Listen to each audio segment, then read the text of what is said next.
First of all, I'm really happy to be here. I'm a huge TED fan, so when I heard that it was coming to Antananarivo, I was very excited, and then when I was asked to speak, it was even better.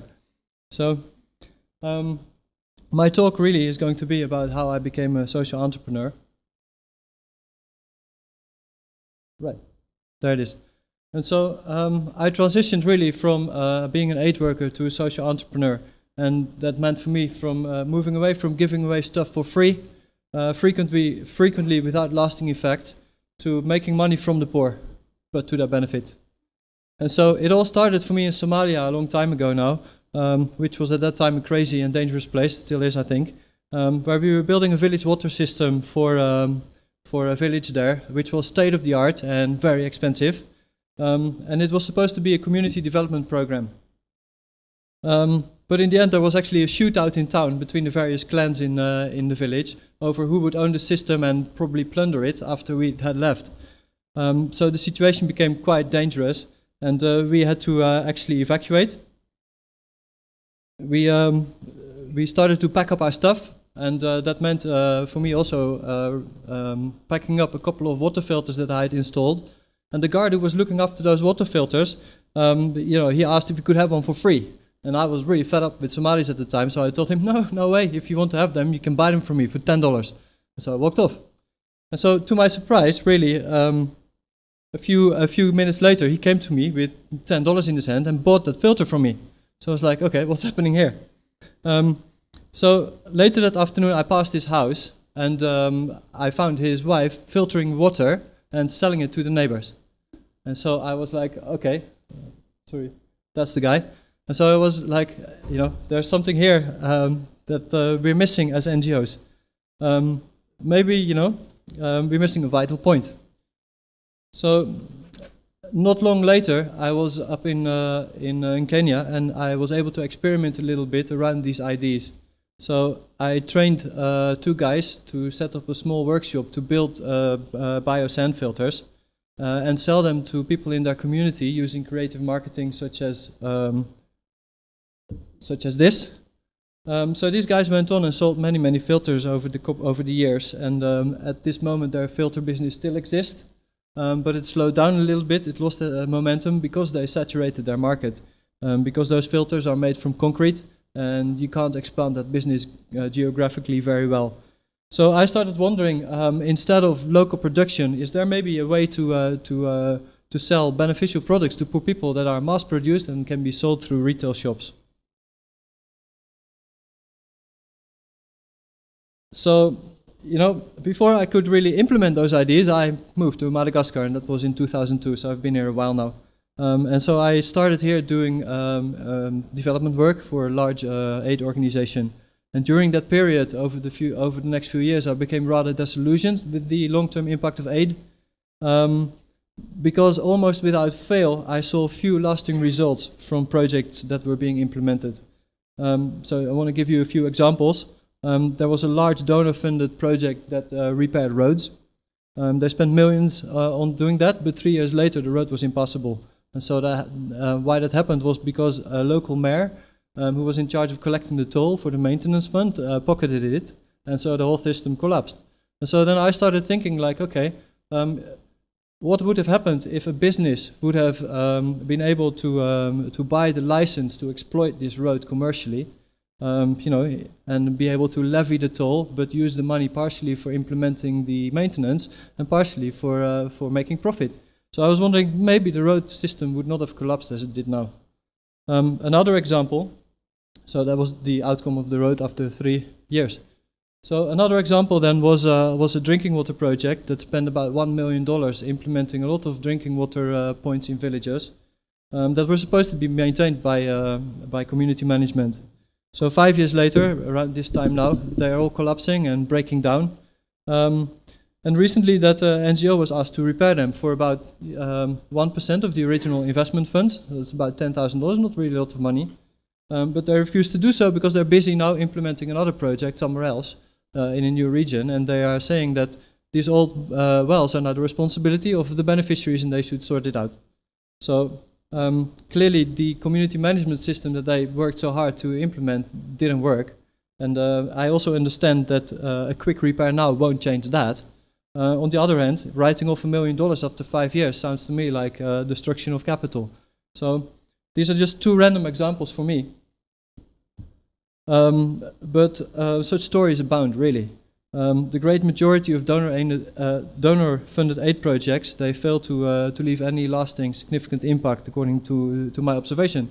So there are, of course, positive examples, but I think they're pretty rare.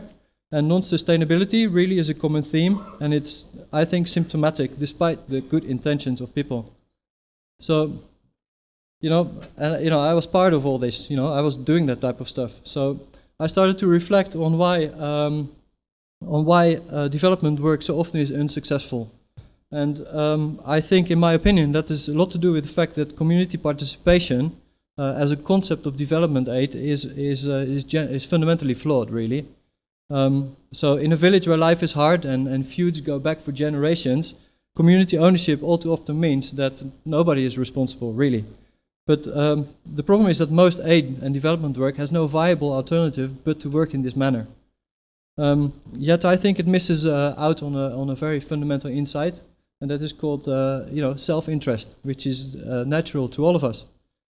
I care more about myself and my kids and my family than my neighbors or even the village. And so, to illustrate to that, a couple of years ago, I went to a small town here in Madagascar to work with an NGO that had trouble implementing their project because the villagers weren't really showing much interest. And when I arrived, I found the local director of the NGO busy filling a pothole in his own backyard. But outside of his gate, the main road was deeply rutted. And he wasn't doing anything about those holes, I guess, because those holes belong to the greater community. So he left those for what they were. And so, he was basically behaving exactly as the villagers that he was complaining about, but he failed to see the irony of the situation. So, in 2005, I left the NGO world and I co-founded Bushproof, which is a business here in Madagascar, active in drinking water supply. And knowing zilch all about business at that time, my partner and I naively figured that if clean water saves poor people lots of money and untold misery, maybe we should try and sell 1 million filters and make $1 profit on each, and then 6 million people have clean water and their health is protected and we become millionaires. So, of course it didn't work out like that. And from a company that intended to sell a mass-produced product to a huge consumer market, we ironically evolved into a contractor to donor-funded programs. So, not really what we had intended, but a worthwhile thing nevertheless, because in the 5 years that we've been busy here, we've impacted the lives of about 1 million people. And, by virtue of our cheaper technologies, we're able to multiply the impact of the aid money available in this country. So great results, even if that wasn't really the original plan. Yet I kept on thinking, why is it so hard to develop a mass market for water filters if they're so cheap and life-saving? Why isn't this working? And so the answer I found one day in The Economist when I read an article about what is called the bee sting theory.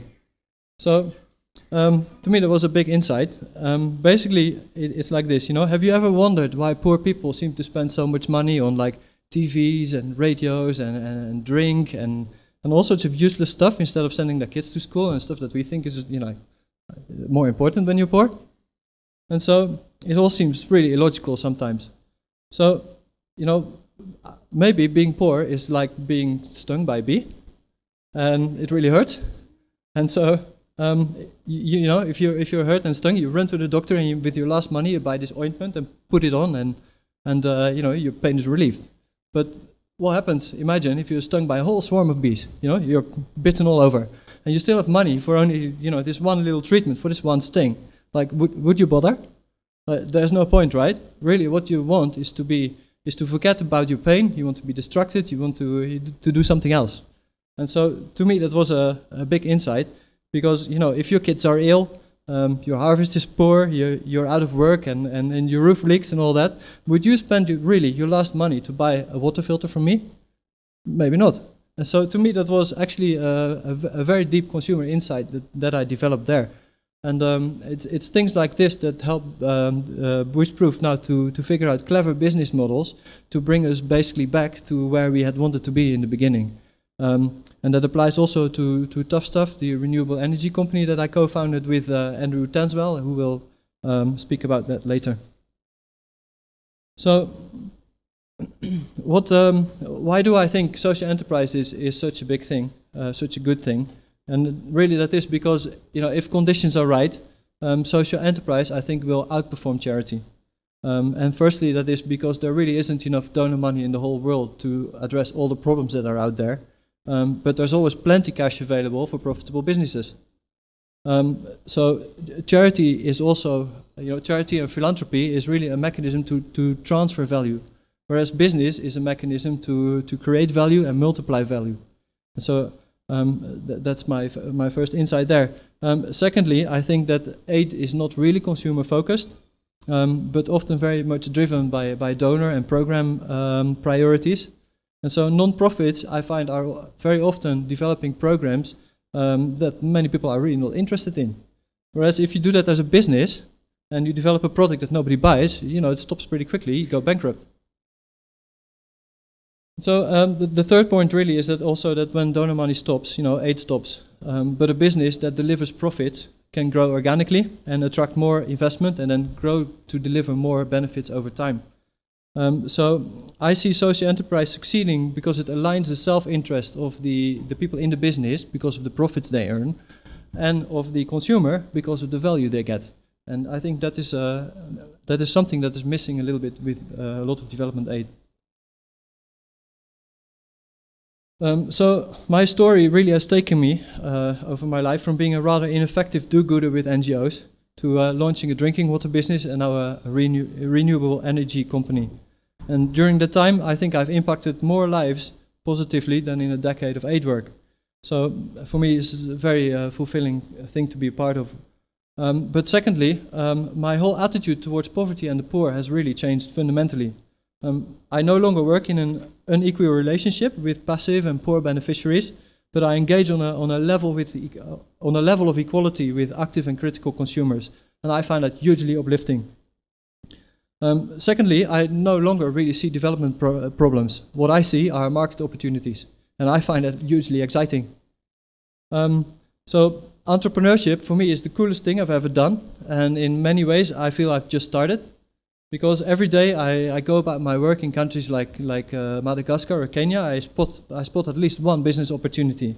And to me, there's nothing more fulfilling than building a profitable business that makes this world a better place. So my challenge to you here is to really start looking at Africa in that manner, a continent that's just seething with opportunities for those with the right attitude. Thanks.